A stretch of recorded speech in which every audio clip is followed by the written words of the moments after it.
Hello everyone, it's Amanda from Willow and Pip, and today I need to get busy in my soap studio making soap. I have had a recent wholesale order, retail restock, and a fairly large vendor market that I did over a couple of days, which has completely depleted my soap stores. I think I only have about 8 bars of rose and clay and 8 bars of my lavender scent. Which will not get me very far. So today I'm going to do a 4 loaf mold of my cabin roast soap. I'm not going to do a whole lot of talking at the camera. I'll probably do a voice dub or something later on, but I really need to get into the studio and get making. I hope you enjoy today's vlog. Today I have to make 4 loaves of soap. I'm trying to get a little bit ahead. Almost all of my soap stores are depleted, and I find with soap making, it's a balance. If I could make a larger recipe size, I would. But by could, what I mean is it's very expensive. I have a lot of different kinds of soap. And so if I were to do, let's say, a 10 loaf mold recipe for each of my soap bars, I would be it would definitely be noticeable on my bottom line. So I'm sticking to 4 because I have so many soap bars that are currently sold out of stock. So I always start with my lye water mixture to begin with because it heats up the most and takes the longest to wait for it to get down to proper temperature. So for a 4 loaf mold, I am adding here 906 grams of water and 604 grams of sodium hydroxide. I always pour the sodium hydroxide into the water. If you do it the other way around, you can get a bit of a volcanic reaction going, meaning the mixture would potentially spill up very rapidly. So obviously you don't want that. And anytime that you're dealing with lye water, make sure you are wearing proper eye protection. And I always work with gloves when I work with water. So I next deal with my hard butters, and I had a large package of cocoa butter. I was just down to the last little bit of the package, so I was actually using my hands to scoop out what was remaining because it was in all the little nooks and crannies and crevices. So I'm measuring out my coconut oil of 990 grams. It'll be hard to tell the difference between the coconut oil and the shea butter because they're both this very light yellow or almost white color, and they are both these hard butters. So I'm adding 990 grams of coconut oil and 900 grams to shea butter. I do use a 20% shea butter loading. I find it just makes sure that the soap is really nourishing and rich without compromising any of the lather or other properties. I find that I'm always making soap a little bit differently. Sometimes I will do all of these measurements out the night before, but what that means is your lye water will be room temperature by the time you're ready to make. And so you do have to heat that up a little bit because you want to be pouring around 110 degrees in order to make sure that the soap doesn't have soda ash. So if you pour it too low of temperatures, then you may get that white ashy residue on your bar at the very end. All right, so to my hard butters, I am now adding my liquid oils. And so I started off there with castor oil, which is 226 grams. And the largest loading here is my olive oil of 2026 grams. Takes the longest. I do get my my olive oil from Costco.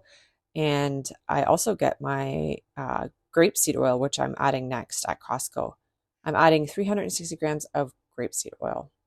Right, we are quickly on to our essential oils, and I do a mixture for my soap. This soap is called Cabin Roast.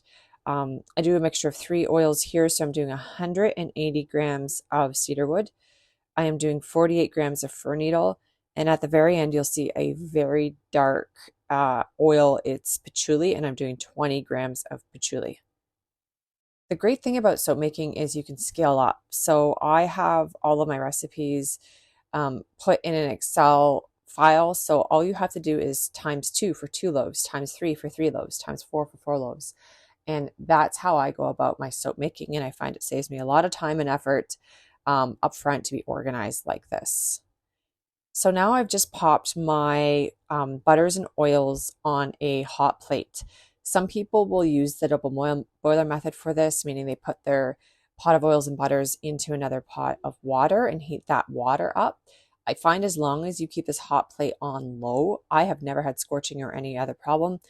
I do stir every once in a while. If you were to have it warmer or heating up quicker, you'd want to stir more consistently just to make sure that those bottom oils aren't getting scorched, or butters. But again, I've never had a problem. You just pop back every few minutes or so, give it a stir. The stirring also does help with melting down the chunks a lot quicker. And here at the end, I'm just giving it a little zap with my stick blender. And this is just literally mulching up any little remnants of either the cocoa oil or the shea butter. So sometimes I do that. Like I was getting a little impatient today, so I just made it so. All right, next up I add the lye water solution. I do strain it. It takes out a little bit of the residue on top of the lye, which I don't really want in my batter. And now I am stick blending, which this will be the saponification process. There I've added my essential oils. In that essential oil mixture, off camera, you did not see, but I added 6 tablespoons of goat milk powder. That's why it was a little bit kind of creamy looking there. I just added it in and whisked it around. Here I am adding our coffee grounds. So for the 4-loaf mold recipe, I'm adding 4 tablespoons. And at this stage, I don't want to really stick blend those coffee grounds in because I like the grounds to be visible in the soap as little black nodules or little brown nodules, and I like them to be have a bit of an exfoliant properties to them, which means I don't want to blend them in. So I just hand mix them gently, and that's always worked really well. All right, here we are for the pour. So as mentioned, here are the soap loads I use. I just get them off of Amazon. And again, we've done the 4-batch recipe. Nothing fancy here. I have seen people use spatulas to kind of break up the pour. I have used that in the past as well, but just because my pot size is a little bit more thick or cumbersome to pour with, I just opted today to go for it, and really have no issues when I do this either. So this is just an eyeball. I just pour right to the very brim. Try to go back after I've poured all 4 loaves, see if any of the loaves I've under poured a little bit, and just get them all topped up so that they are a nice full soap bar loaf. Unfortunately, today I am not filming the cut just due to time. I'll have to do the cut tomorrow.